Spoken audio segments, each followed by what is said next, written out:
Brought to you by a paid sponsorship for Tailspire. Fabricate. It creates a finished product out of raw materials. Turning a patch of trees into a wooden bridge is one of the examples in the book.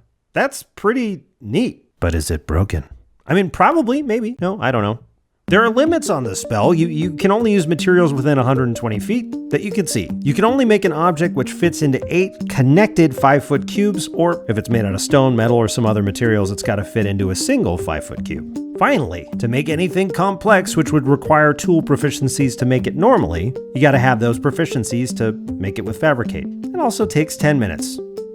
That's 100 rounds, so it's not a combat spell. Is that overpowered? I mean, it's the same level as Polymorph, which can turn a raging barbarian into a raging dinosaur in a single turn. So, comparatively, in the short term, Fabricate seems sort of harmless. But still, there are many troubling things about Fabricate. I hate that we have to do this Socrates shit every time here we go. What is, for the purposes of this spell, an object? Again, the given example in the book is a bridge, a single cast, whole wooden bridge. Is the bridge really one object? Are there planks?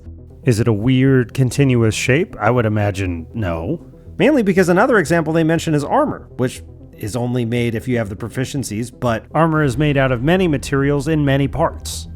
Something like full plate, in order to be useful, requires leather straps, buckles, multiple plates, often padded under armor like a gambeson, and I'm sure much more. I don't know a lot about armor. So, is it more ridiculous to require multiple castings of a 4th level spell to create a single suit of armor, or more ridiculous to be able to make a single suit of 1,500 gold piece armor in 10 minutes?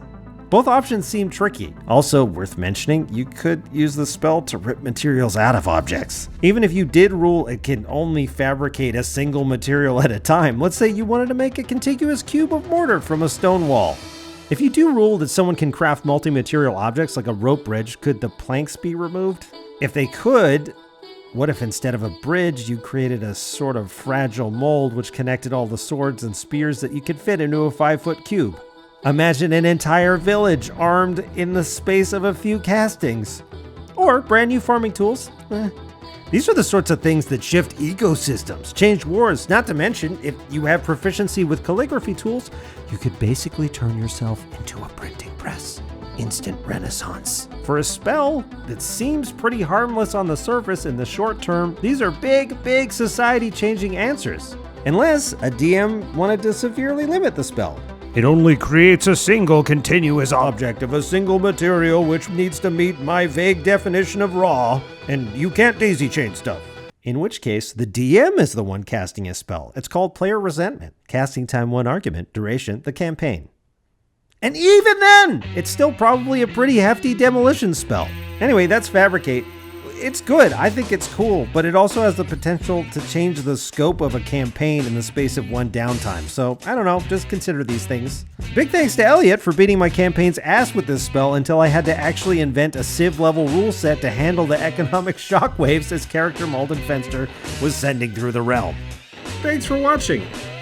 Brought to you by a paid advertisement for my favorite VTT, Tailspire. Now with Cyberpunk tiles and Hero Forge integration, it's still my favorite way to play RPGs online. They don't handle systems, but I think they handle map building and play hands down better than anyone else I've tried. Links in the description.